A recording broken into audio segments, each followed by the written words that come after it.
For us on today. John chapter 13, verses 14 through 15, and it reads, "Now that I, your Lord and teacher, have washed your feet, you also should wash one another's feet. I have set you an example that you should do as I have done for you." And I read the latter once more. I have set you an example that you should do as I have done for you. We're in week 3 of this series, Make Room, and I want to use for a subtopic today, the sacrifice of servant leadership. The sacrifice of servant leadership. You may take your seat. The sacrifice of servant leadership. As we are transitioning in the NCAA world of basketball, we are sequencing ourselves from the world of 64 down to 32, down to the Sweet 16, the Final Four, and ultimately a national champion in NCAA men's and women's basketball. Needless to say, ladies and gentlemen, one of the most celebrated and notorious coaches in all of sports history is that by John Wooden. John Wooden coached for a number of years at the notorious UCLA Bruins. He coached the men's basketball team there. And while coaching there, he coached greats such as Kareem Abdul-Jabbar. He coached Bill Walton and a number of other great historians. He led his team repetitively, year after year, as national champions in NCAA men's basketball. The beautiful thing about him being such an incredible leader is regardless of the talent that was on his team, he led the same way every year. And he led with the basics. That although they would finish the year lifting trophies, it seemed year after year, they started the year the same way. It doesn't matter how high you jump, how fast you run. He started every team the same way. Dribbling with your left and your right hand. Passing with your left and your right hand. Layups with your left and your right hand. Catching passes, defensive slides, conditioning. But even before all those basics, first day of practice, first moment, he joined his team in the locker room and taught them how to put on their socks. Every year, he taught them how to put on their socks. This is basic. This is something they seemingly know. I don't understand, why are you teaching us such a small thing? Because in order for us to be champions, we have to stay on the floor consistently.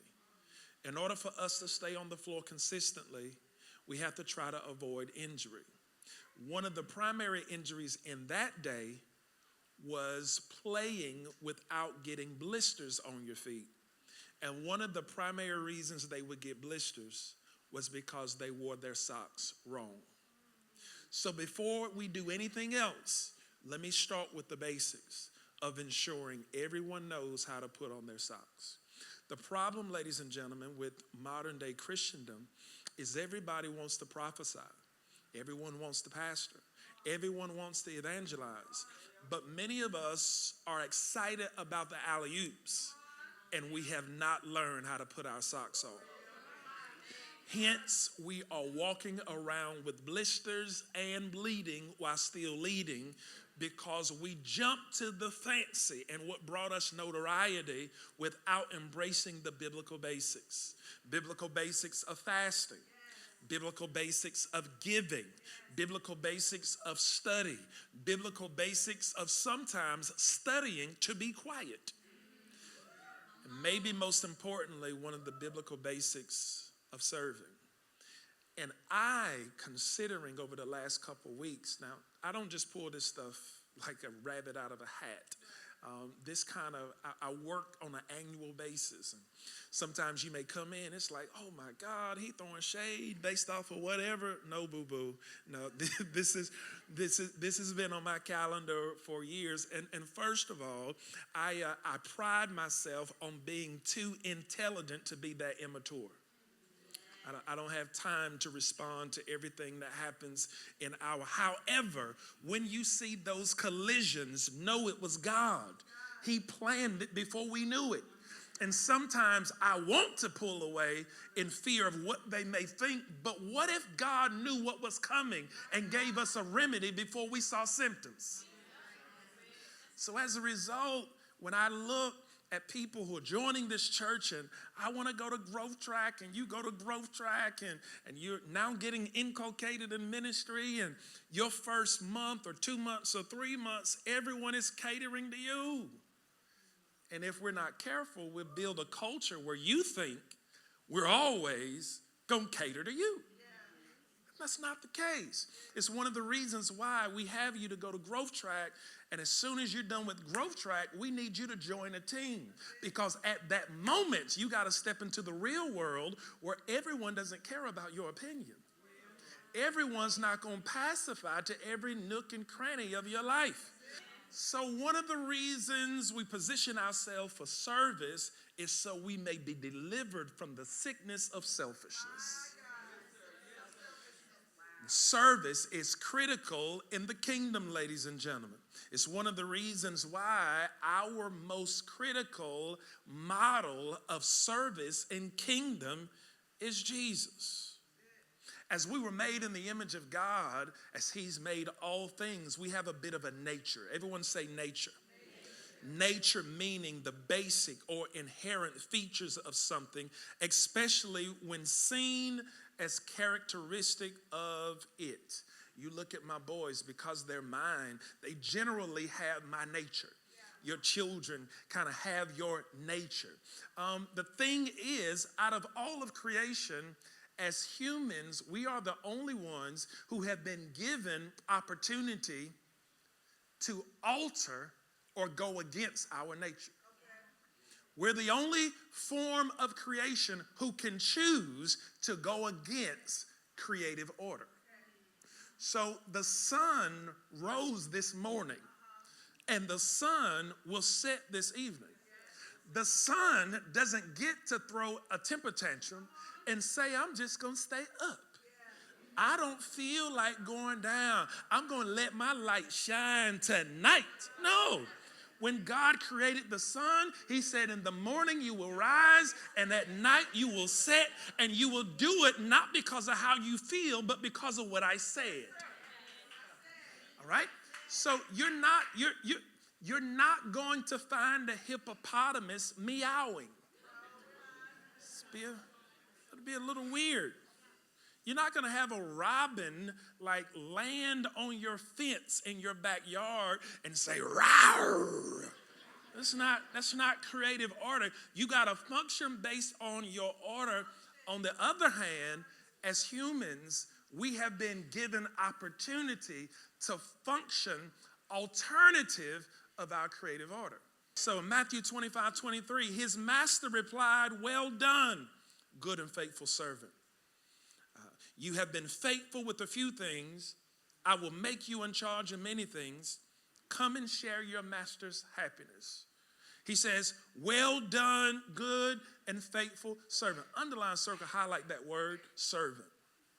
Now, this is not an opportunity for me to alter language of the house, but I just want to have a conversation with you, a private conversation in public. I grapple sometimes with, I like the phraseology of dream teams. Like we get it done together. Together, everyone achieves more. One terminology I grapple with and I'm conflicted with as it relates to our ministry is calling our dream team volunteers. I think it sets a poor precedent for kingdom, because the Bible never says, well done, my good and faithful volunteer. He said, well done, my good and faithful servant. There is a critical heart distinction between a volunteer and a servant. A volunteer serves when it's convenient. A servant serves because they've been told. A volunteer serves when it works for them. A servant serves because that's their calling and they're under influence. A volunteer will quit when they have been offended. A servant serves beyond the offense. And I don't want our culture to position you to become enamored with your feelings when heaven doesn't concern with your feelings. I need you to serve because I woke you up this morning.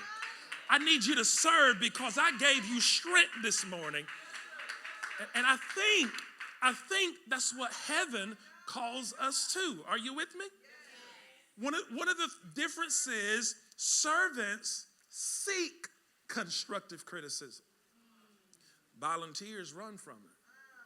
Servants want to know when I didn't quite get it right. They want to be better. Volunteers, they live on their ego and their image, and anything that contradicts, they run away from. The Bible says in Matthew 23:11, the greatest amongst you will be not a volunteer. The greatest amongst you will be a servant. Matthew 9:37-38. Then he said to his disciples, the harvest is plentiful, but the workers, King James would say, laborers are few. Ask the Lord of the harvest, therefore, to send out workers into his harvest field. Why is this important for you and I? Here's our takeaway from this particular text. There are always more needs than willing workers. If you are in a vision that is worth its salt, there will always be more need than workers. But let the gap between need and worker be because the largeness of vision, not because of your laziness. Welcome to the 11 o'clock. 9 o'clock didn't get none of this. I feel rebellion in the room. That's why I don't know what's happening right here. The Bible says in James 1:25, but whoever looks intently into the perfect law that gives freedom and continues in it, not forgetting what they have heard, but doing it, they will be blessed in what they do. Underline, circle, highlight the latter. They will be blessed in what they do. Everybody hear that? They will be blessed in what they do. Here's the problem. A lot of us think we are entitled to be blessed because of what we heard. He said, no, you're not blessed because of what you heard. You're blessed because of what you do. When you believe by faith in what you have heard, your heard grows legs and starts to do.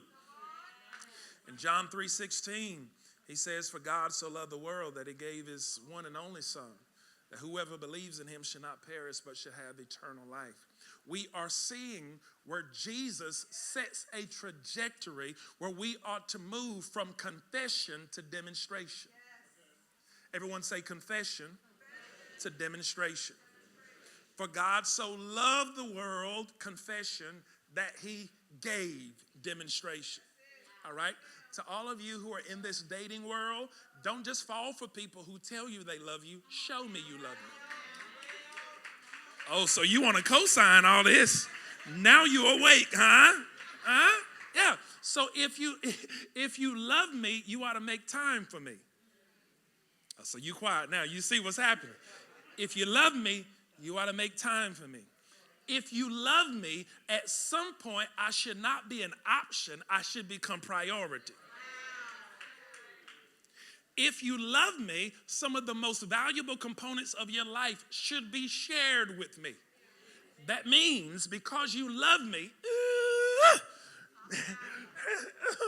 oh Jesus, because you love me, every now and then, you ought to see me as valuable enough to graduate from K&W to Ruth Chris. Every now and then, family. It's only my birthday. It's only our anniversary. Because you love me, the gift I received should be equivalent to the gift I saw you give your mother. Now, on her birthday, I saw you give her a Fendi bag. But on my birthday, I saw you coming out of TJ Maxx. Come on, player. Come on, player. Do you love me? Say it. Do it. At some point, the maturation of relationship moves from confession to demonstration. So at some point, you shouldn't have to be a poster for being a Christian. You shouldn't have to wear it on your t-shirt. Every now and then, just wear an empty t-shirt. And instead of marketing your faith, move in your faith. Right? So let me ask you this question. If I were to go to your child's school tomorrow and ask your child's teacher if they know if you, as the parent, are saved or not, how would the teacher respond? I got you right now. Some of y'all like, dang, I knew I went too hard. I knew I put too many cuss words in that email. They'll probably be like, yeah, I got a couple text messages and emails that would say otherwise. Nope, no save for them. No save for them. Why is this important? Because as much as you love Jesus, all of us have triggers. And God doesn't just want your heart. He also wants your triggers. You are jeopardizing your Christian witness by allowing for the illumination of your triggers instead of submitting that emotion to God. Because sometimes it is your trigger that prophesies of an unhealed pain. So sometimes I believe God will allow you to feel disrespected so that feeling could become healed if you submit it under his authority instead of crying to everybody who keeps crossing a line in your life that they never knew existed. So how many people are you going to fight for disrespecting you instead of asking the Lord, heal this area of my life? Do something in me where that doesn't trigger me anymore. Why? Because if we chase down the trigger, it generally goes to unhealed trauma. And the longer you carry it unhealed, you suggest to a world that God is able to do anything and everything except heal the broken areas of your life. Let me get back to, where's we at? What is we doing? Why is this important? Because a good measure of your spiritual health is your depth and concern for other people. All right, here we go. I can make this work. So before I jump off because you trigger me, let me first move beyond myself and ask, what is she really going through today? If she wasn't hurt, or if he was in his right mind, would he have even said what he said to me? So today, I'm going to give you grace. Pause, parenthetically insert. I said today. You keep playing with me, you want to. Today, grace is present for you. But tomorrow, you going to get these hands, cousin. Don't keep playing with me. You understand? So sometimes you got to look beyond yourself and say, this is not her. This is not his nature. He or she is going through this. I'll give them a moment to let it simmer and let them process on what happened. Sometimes you got to end the thing before it begins. When I know this isn't you, but it's a poor representative of you, when I see an opportunity to be triggered, I walk away. I'm not even going to let the enemy use you for that today. And we can come back tomorrow. So tell me, what was you feeling? Because I was about to set it off, but the Holy Spirit touched me. I need to know. Let's process what you're feeling. Let's work through this. And I want you to know that I'm a safe place, but I'm neither one to be played with. Everybody understand what I'm saying? All right, that's got to be in the King James somewhere. I ain't got it right yet, but it's got to be in there somewhere. Mark 10:43 says, whoever wants to be great must be a servant. We find, ladies and gentlemen, let's go to John chapter 13. In John chapter 13, we are seeing in the book of John, Matthew, Mark, Luke, and John, synoptic gospels. We see the gospels, the storytelling of Jesus, the ministry of Jesus. It comes to us in four perspectives. Why is it important that the synoptic gospels tell the same story from their lens? It is the same reason as a teacher, when children come to you with issues, before you take their story, you ask for someone who can corroborate the story. All right, so who was with you? All right, you go over there. Come here, little Ray Ray. Amanda, come here. So tell me what you saw and what you heard. So when I get three stories from different angles, but they ultimately lead in the same thing, what do I automatically assume? They telling the truth. Come here, Rondre. I told you to keep your hand. I told you, you're going to get it today. So this is the beauty of the Gospels. We get one story told in four different angles. Now, sometimes it seems like the angles are contradicting. But the beauty of the angles is they don't contradict, they only complement. When I get the same story told in four different ways, I gotta believe. So one of the unique things we find here is when we see John chapter 13 and we see this particular narrative where Jesus sits down with the disciples and they're talking Passover and they're talking communion and things along that nature. John gives a perspective that Matthew, Mark, and Luke don't give. Jesus has a leadership conversation with them before he ascends. There's a moment where the disciples are saying, man, I want to sit to your left, I want to sit to your right. Who is the greatest amongst you? Jesus said, the greatest amongst me must first be a servant. Let's start here, verse 14 and 15. Now that I, your Lord and teacher, have washed your feet, you also should wash one another's feet.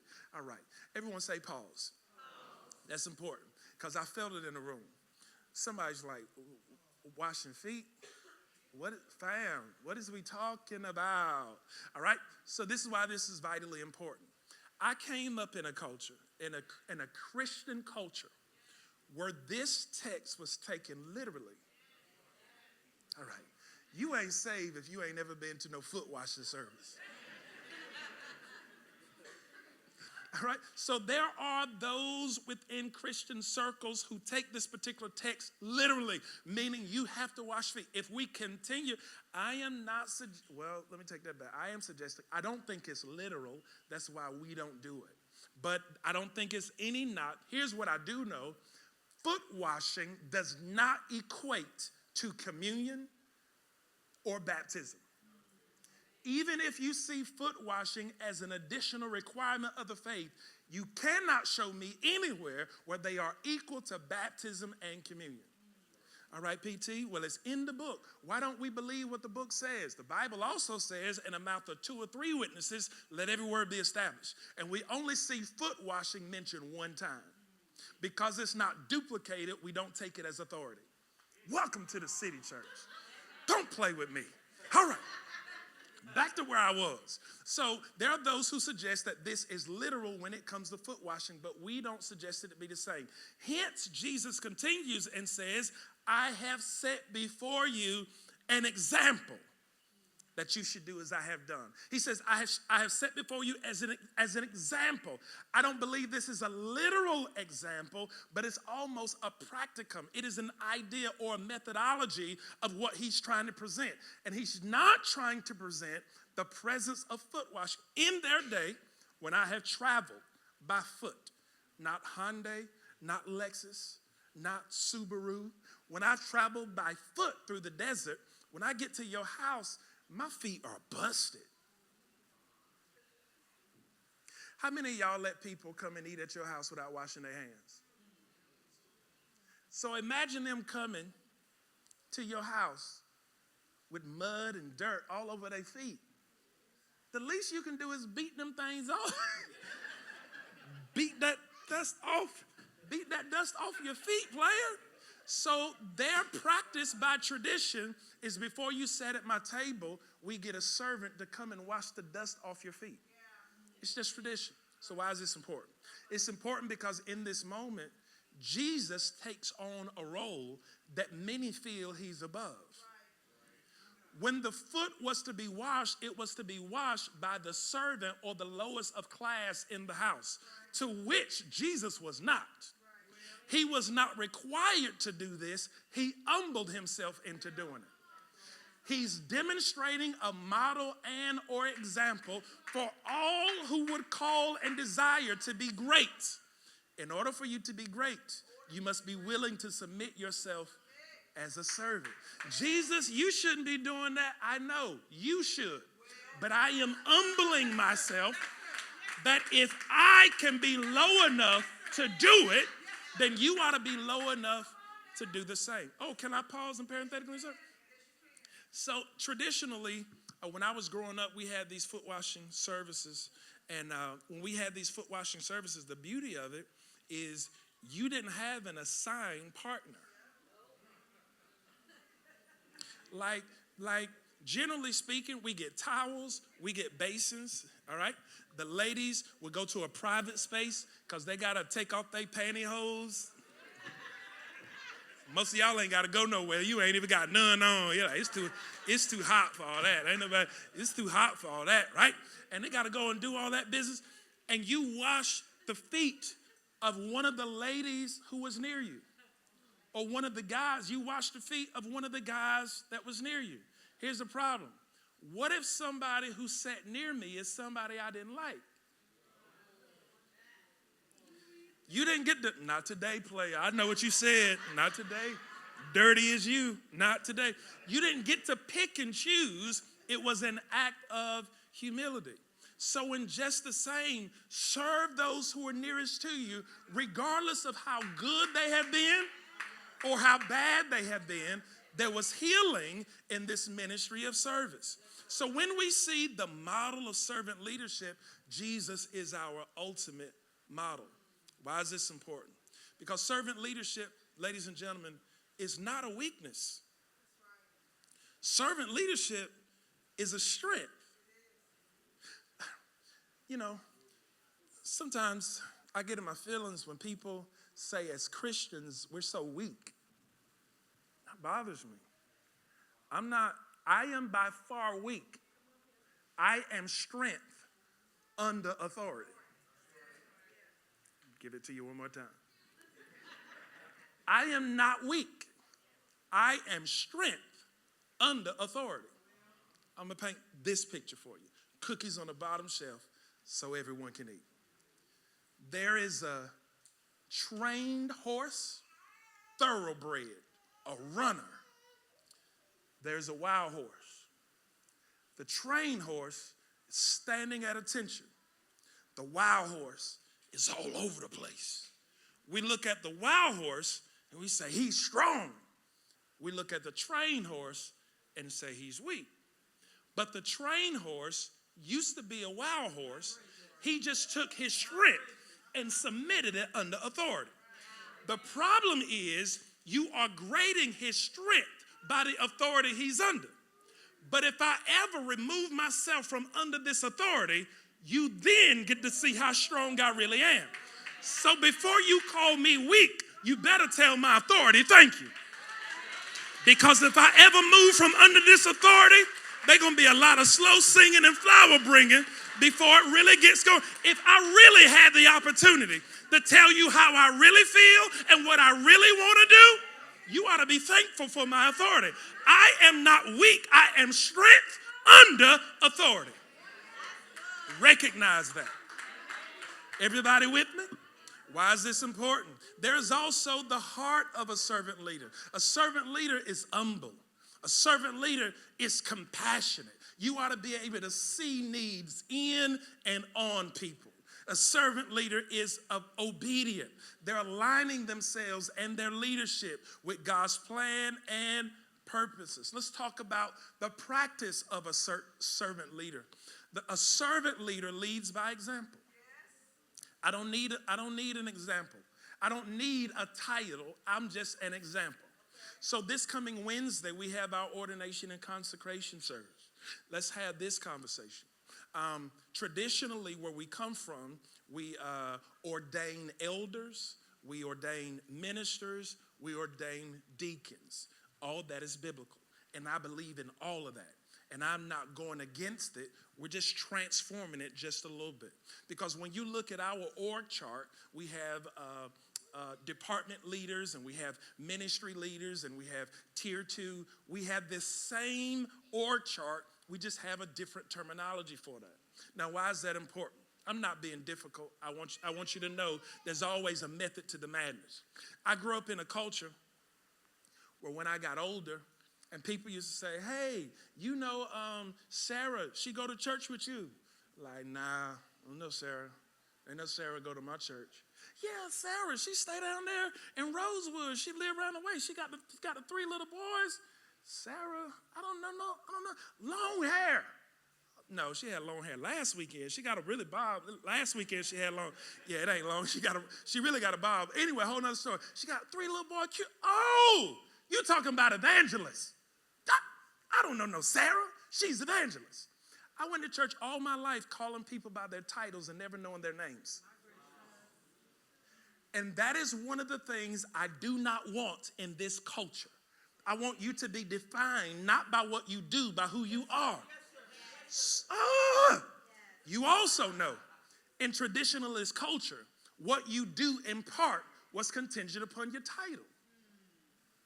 All right, I'm a deacon. I'll take out the trash. I'll help with the floors. I'll help with the grass. But when you promote me to elder, don't call me for that no more. I'm an elder now. I go on stage on Sundays and I pray publicly and I move and I fill in for pastor when he's gone. All that little stuff, that's beneath me now. That's one of the reasons I don't want any of that. I don't need all the titles. Give me a team of people who will do whatever it takes to get the job done. Is everybody with me? That's the culture of the City Church. It's one of the reasons y'all call me PT. Because when we started, I would have been fine with you calling me just by my first name. But some of the elders was like, no, Pastor, they ain't never going to do that. And in our culture, we got to make sure that we don't become so common that you take me for granted or get too loose. Yeah. So I kind of let you call me PT. You ain't got to call me nothing else. PT, that's it. Everybody with me? You good? Let's go a little bit further. The Bible communicates to us that we ought to serve one another in humility. Jesus took on the role in John 13 of an indentured servant or Gentile servant and or slave. It communicates that serving others should never be beneath us. Serving others should never be beneath us. There should never be a kingdom job and or an assignment that you are too good to do. Everybody with me? I remember on this coming Wednesday, Bishop Gabe from the River Church is coming again for our ordination and consecration. I remember when they were moving into the facility that they're in now. I saw him on Instagram one day, and there was a video of him while they were prepping the building, going on the floor, laying the carpet. And in my mind, I said, he shouldn't be doing this. So I called him. I said, when are you going to be in the building doing more carpet? He said, I'm going to be in there tomorrow. I said, I'll be there. I drove all the way to Durham to get on my knees to help this man lay carpet because I didn't feel like he was supposed to be doing it. While I got there, he said, let me show you how I'm doing this. He showed me, and I'm working the building. I did their whole lobby, by the way. I did it by myself. Don't tell nobody, but tell everybody. I did their whole lobby all by myself. But he said, the reason I'm showing you this is so when you move in your building, don't hire nobody to do your carpet. You show other people, and y'all do it together. Gonna save you tons of money. So when it was time for us to do our carpet, we ordered the carpet, get it here on the floor, and we pushing this carpet. And one day, Mr. Roosevelt rose up on me. He said, what you doing? I said, what it looks like I'm doing. I'm doing carpet. You're not supposed to be doing that. If I don't do it, who else gonna do it? Pastor T, I never told you this. I lay carpet. How you ain't never tell me? All the nights I stayed up trying to figure out how we gonna get this done, and all the while you lay carpet. And the whole while, and what did I do after that? I ain't stopping from doing it. I went to Walmart and got him some knee pads. I got the good ones too. I got the really good ones. And we are, watch this now, just because he volunteered doesn't mean I stopped. For weeks, we were side by side. That's why you can't say a word about that man to me without me punching you in your face.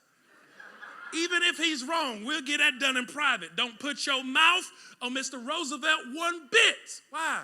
Because we rubbed elbows together. We were side by side getting work done. And that's what happens when you're not too high to do some of the little things.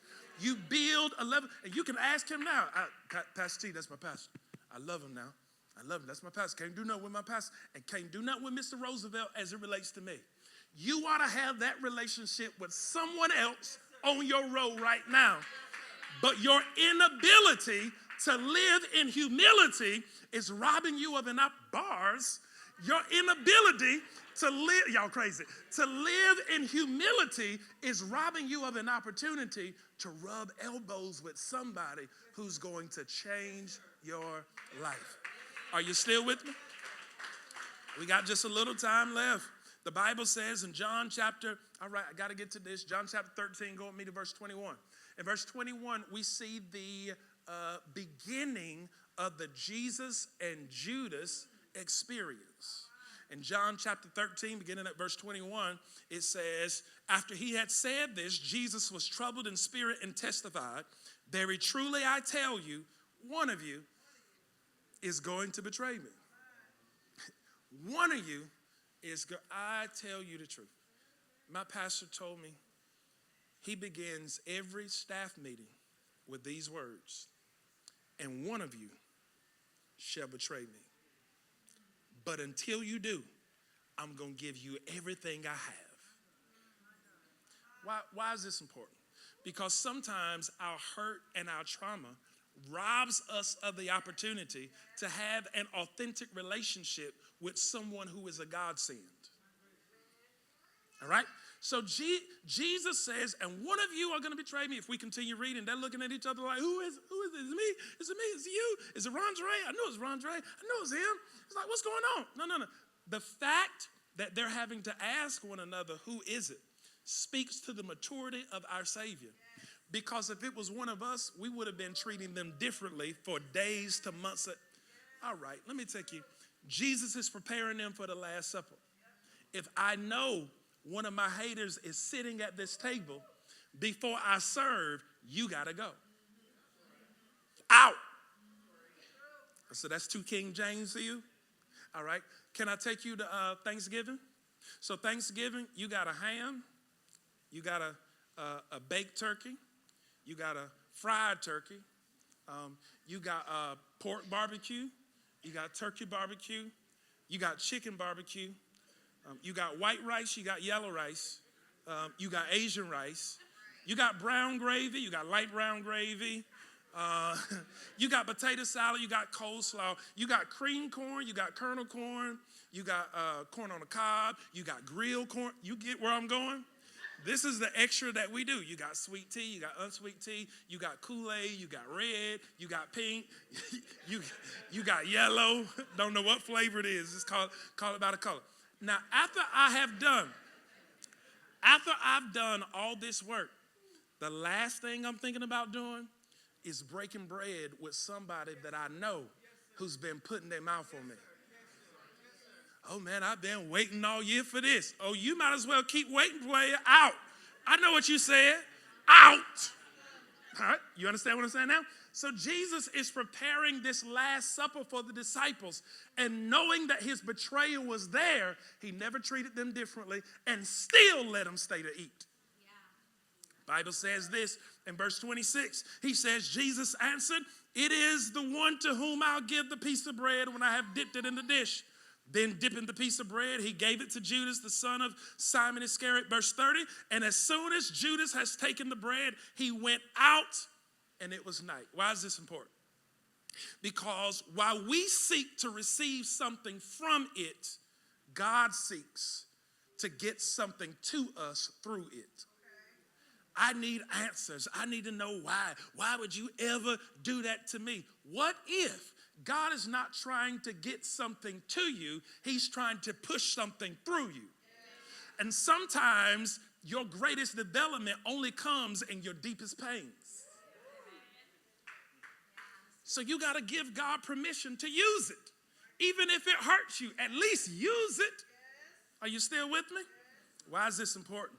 Because the Bible speaks in John 13, 6 through 10. He came to Simon Peter and said, Lord, you're going to wash my feet? Jesus replied, you don't realize now what I'm going to do, but later you'll understand. No, said Peter. You should never wash my feet, Jesus answered. Unless I wash you, you have no part with me. Peter is having difficulty in allowing Jesus to serve you. Let's go, guys. Jesus is having difficulty in allowing Jesus to serve him. Why is this important?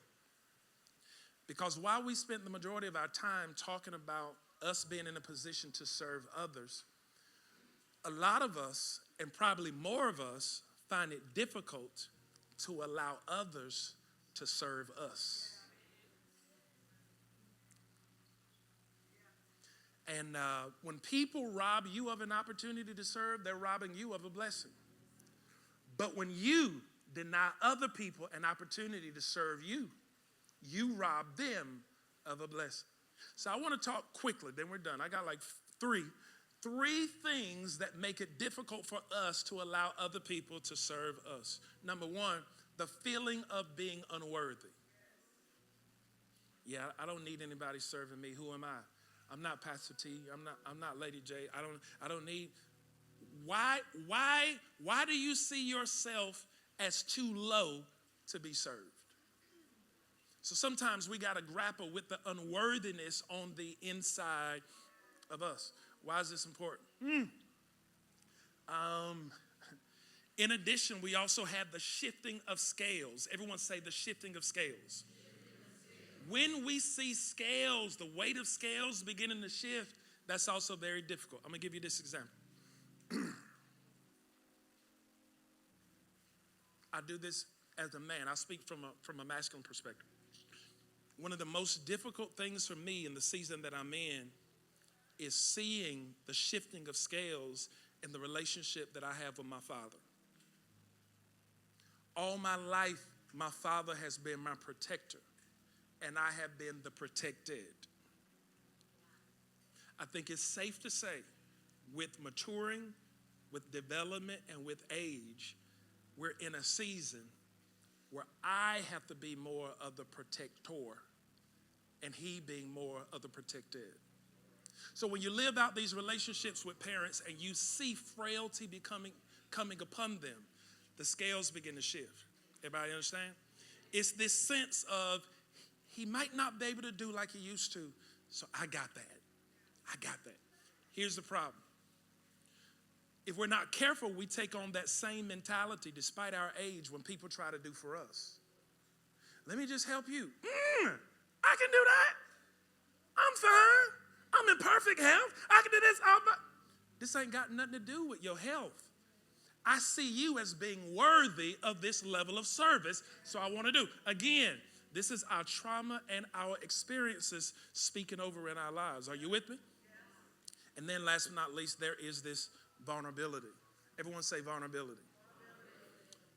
Service requires a bit of closeness. Closeness makes one vulnerable. Vulnerability creates a level of exposure that makes us all uncomfortable. Vulnerability makes us a bit uncomfortable. Everyone understand what I'm saying? It is one of the reasons why men love serving their wives, but we find it difficult when our wives serve us. Let a man be under the weather and the grass needs to be cut and his wife goes out there to do it. What you doing? Get off that mower. Bring me the key. Don't ever do that again. In our minds, it makes us weak. But because of this sickness, you are weak, fam, and the grass needs to be cut. HOA is going to be on us, like somebody's got to do something. And this inability to pass this thing of service, however, our family should be the first place we serve. First place. And nobody should be above or beneath service or being served. The same way our wives get our plates, sometimes we ought to get theirs. The same way they cook for us, sometimes we ought to cook for them. The same way we always ask our children, bring me the remote. Sometimes you ought to just walk to their room. You need this? You good? I'm just coming. I'm just checking. Make sure you're good. No one's above and or beneath being served. And that is a part of our kingdom responsibility. I give this to you lastly. The Bible communicates indeed that there is a blessing in serving. Someone say a blessing in serving. The Bible lets us know in Mark chapter 10, 42 through 45, whoever wants to become great among you must be a servant. And whoever wants to be first must be a slave of all. For even the Son of Man did not come to be served, but to serve, and to give his life as ransom. How many baseball fans we have in the room? Good. Thank you. Thank God for all four of you. So, y'all got to be more cultured. You understand? And so, there are a couple baseball greats. One of them, Yogi Berra, incredible catcher for the New York Yankees. Another, Hank Aaron. Yogi Berra was a catcher, and one of the responsibilities of the catcher is not just to catch every pitch. One of the responsibilities of the catcher sometimes is to get in the head of the batter. If I can get in your head, I can throw you off. Sometimes the batter doesn't get struck out because of the pitcher. They got struck out because of the catcher. The catcher wouldn't stop talking. So Yogi Berra is behind the plate, and he's getting ready to make these incredible catches. And Hank Aaron comes up to the plate, and he's in that box, bats up. Yogi Berra says, Hank, the letters on your bat are wrong. I don't know who made your bat. The letters are wrong. Hank didn't move. He said, you need to check that bat. Something's wrong with that bat. I mean, your letters are just backwards. You need to do something. Hank Aaron, he would not move. He said, I'm trying to tell you, Hank, don't swing that bat. The first pitch comes across home plate. Hank Aaron takes that ball, sends it over the center field fence. Crowd goes crazy. Hank Aaron's doing his march around the bags. And when he comes across home plate, he looks at Yogi Berra and says, I didn't come to read. I'm a hitter. They didn't give me money because of how good I read. They gave me money because of how well I hit. But he would not have been able to function at capacity had he allowed himself to become distracted by someone who was trying to throw him off from purpose. What in your life right now is only present to make you a reader when you're supposed to be a batter? Somebody would pay you big for how well you serve, but you are becoming distracted by thinking you're more than what you are because somebody told you you were less than. If Jesus could say, I did not come to be served, but to serve, then how much more should all of us have a servant's heart on the inside of us? Stand to your feet all across the room.